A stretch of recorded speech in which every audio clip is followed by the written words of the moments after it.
നമസ്കാരം, പ്രവാസി മലയാളിയിലേക്ക് ഏവർക്കും സ്വാഗതം. കൊറോണ കാലം പിടിച്ചുലച്ചത് വിമാന കമ്പനികളെയായിരുന്നു. ഇപ്പോൾ വിമാന കമ്പനികൾ ഒരു മണിക്കൂർ നേരം തിരിക്കാൻ പാടുപെടുകയാണ്. കൊറോണ വ്യാപനം തടയുന്നതിന്റെ ഭാഗമായി വ്യോമഗതാഗതം നിർത്തിയതോടെ വ്യോമയാന കമ്പനികൾക്ക് പാർക്കിംഗ് ഫീസും വിമാനങ്ങളുടെ പരിപാലന ചെലവും ഭാരമായി മാറിയിരിക്കുകയാണ്. Air India Express, IndiGo, Go Air, Vistara Air Asia കമ്പനികളുടേതായി 650ഓളം വിമാനങ്ങളാണ് രാജ്യത്തിൽ ഉള്ളത് തന്നെ.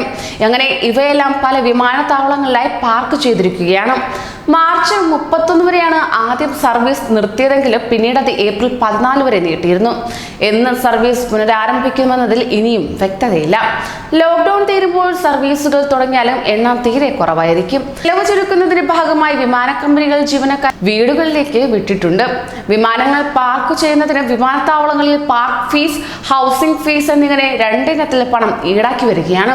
വിമാനത്തിന്റെ ഭാരം നോക്കി മണിക്കൂർ അടിസ്ഥാനത്തിൽ ഓരോ വിമാനത്താവളങ്ങളിലും ഫീസ് നിശ്ചയിച്ചിട്ടുമുണ്ട്. ഇതനുസരിച്ച് ചെറു വിമാനങ്ങൾക്ക് ദിവസം 30,000 രൂപ മുതൽ 50,000 രൂപ വരെയും വലിയ വിമാനങ്ങൾക്ക് 1,00,000 രൂപ വരെയുമാണ് നൽകേണ്ടി വരിക. ലൈവ് എയർ ട്രാഫിക് വെബ്സൈറ്റായ ഫ്ലൈറ്റ് റഡാർ 24ന്റെ കണക്ക് പ്രകാരം ഡൽഹി അന്താരാഷ്ട്ര വിമാനത്താവളത്തിലാണ് ഏറ്റവും അധികം വിമാനങ്ങൾ പാർക്ക് ചെയ്യുന്നത്. 205 എണ്ണമാണ് ഇവിടെയുള്ളത്. മുംബൈയിൽ 100-നടുത്ത് വിമാനങ്ങളുമുണ്ട്. ബംഗളൂരു 71, ഹൈദരാബാദ് 61, കൊൽക്കത്ത 54, ചെന്നൈ 53 എന്നിങ്ങനെയാണ് കണക്ക്. ഇങ്ങനെ ഈ 6 വിമാനത്താവളങ്ങളിലായാണ് 85% വിമാനങ്ങളുള്ളത്. തിരുവനന്തപുരം, കൊച്ചി, കോഴിക്കോട്, കണ്ണൂർ വിമാനത്താവളങ്ങളും കമ്പനികൾ പാർക്കിങ്ങിനായി ഉപയോഗിച്ചു വരികയാണ്. നിലവിലെ സാഹചര്യത്തിൽ വിമാന കമ്പനികൾ 60 കോടി രൂപ പാർക്കിംഗ് ഫീ ആയി നൽകേണ്ടി വരുമെന്നാണ് കണക്കാക്കുന്നത്.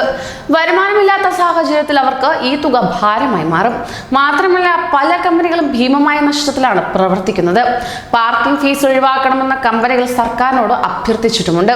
എന്നാൽ കാപ്പ സെന്റർ ഫോർ ഏവിയേഷൻ കണക്ക് പ്രകാരം ഇപ്പോഴത്തെ നിലയിൽ 2021 ജൂൺ 30 വരെ ഇന്ത്യൻ വ്യോമയാന കമ്പനികൾക്ക് ആകെ $360 കോടി, അതായത് 27,000 കോടി രൂപയുടെ നഷ്ടമുണ്ടാകുമെന്നാണ് കരുതുന്നത്. ഇത് കരുതപ്പെടുന്നത് ഏപ്രിൽ 15 ശേഷം സർവീസ് പുനരാരംഭിച്ചാലുള്ള സ്ഥിതിയുമാണ്. എന്നാൽ സർവീസുകൾ പുനരാരംഭിക്കുമ്പോൾ തന്നെ ഏറ്റവും കൂടുതൽ കഷ്ടപ്പെടുന്നത് പ്രവാസികളായിരിക്കും. കൂടുതൽ പ്രവാസി വാർത്തകൾക്കായി ഈ ചാനൽ സബ്സ്ക്രൈബ് ചെയ്യൂ.